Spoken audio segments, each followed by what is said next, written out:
Our next speaker is Toastmaster Josh Harris.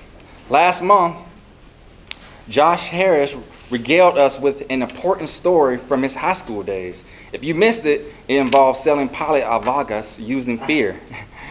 Yes, fear that may crash without it. Today, Josh is taking you back to his high school days to tell you about a very important place in his life, Sierra Echo Foxtrot. Please welcome Toastmaster Josh Harris. Thank you for that rousing introduction.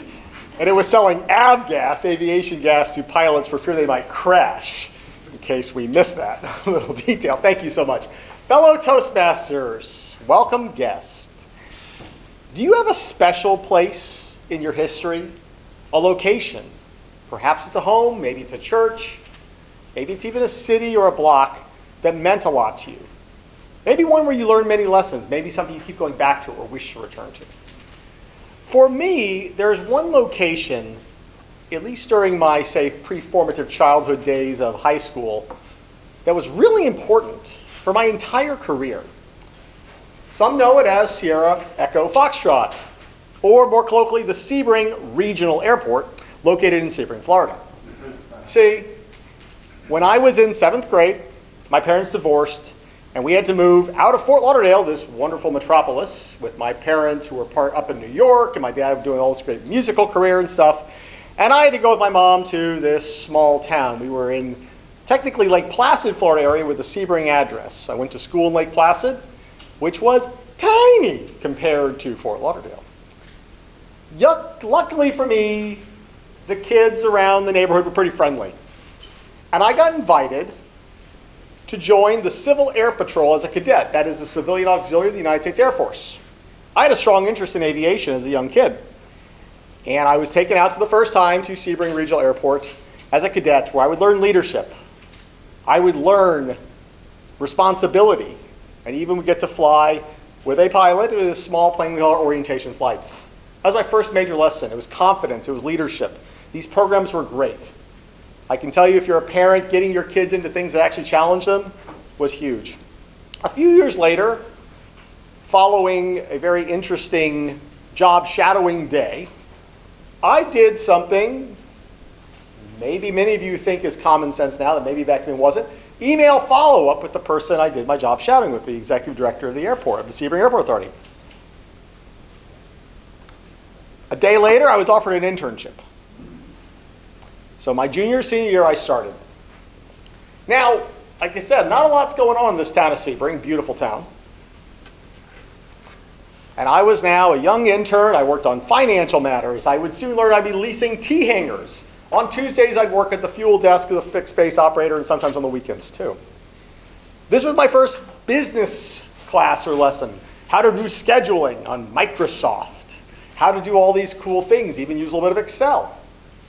I would soon get reconnected with one of the new pilots that had joined Civil Air Patrol, and I would get my pilot's license. I would literally solo an aircraft a couple thousand feet above Sebring Regional Airport.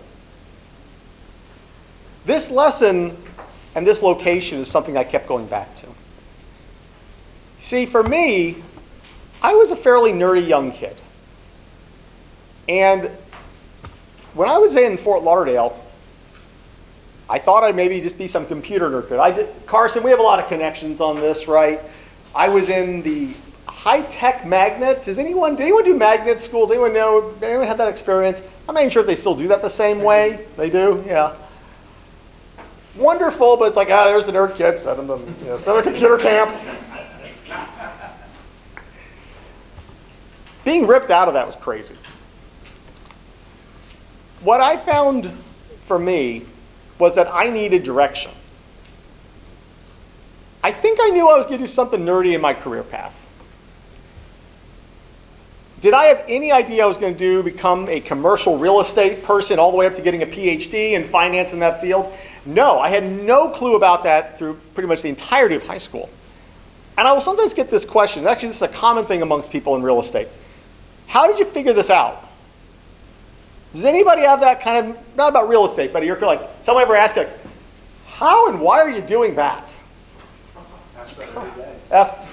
I even know why you're still here, Carson. Well, for me, I had no idea this was going to be part of it. And it wasn't until I was in college that I realized, wait a minute, that airport job was a real estate job. You see, airports don't really make money by airplanes landing, especially not general aviation. We made very little on fuel sales. Pennies, literally. How do we make money? We had these things called T-hangars. That's where people park their small aircraft. We lease them. We have an industrial park, large manufacturing facilities. Most of these are old hangars. I'll tell you about the history of this base in a while. It was a World War II base. The most interesting thing about Sebring Airport is we own this thing called the Sebring International Raceway that puts on this big show called the 12 Hours of Sebring, a large 12-hour race. The airport authority owns the race. They own the literal rights to it. About 50% of our revenues were from the ticket sales. Very unique, highly specialized real estate. We did planning, city, full infrastructure. We had consultants, we had contractors. In fact, we were in this new cool terminal building that was just opening up. I was running around with the contractors. Haskell Construction, remember them well, out of Jacksonville. I said, this stuff is cool. I thought I wanted to be an engineer. I realized I liked the business side of it. If it wasn't for that location, if it wasn't for the lessons I've learned, time in, time out, I don't know if I'd be where I was. By the way, that location has a lot of history. It was a World War II training base for bombers. Who knows what may have happened? The people that were trained there who then went over to fight in Europe, in Asia, that helped ultimately let us remain a free country.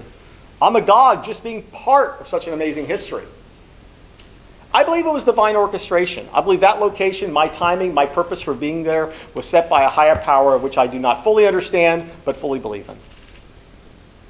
I know I was there for a reason. I want you to think in your life. Think about those locations that you're drawn back to. Why are you there? Candidly, maybe for a future speech, I think Winter Park Toastmasters is one of those. I think for a lot of people, there's a lot of value in this. See, I wasn't just given some immediate, aha, this is what I'm supposed to do. I had to find this place, but I think it was found for me.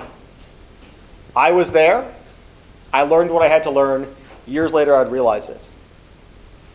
Toastmasters. What have you learned in your life? Where did you learn it? Maybe part of my connection to real estate is I like locations. Maybe I like buildings a little too much. Where do you want to return to? Where are those places, perhaps on vacation, that just make you say, I've arrived, I'm home, I'm at peace? Find them, cherish them, and visit them often. Fellow Toastmasters.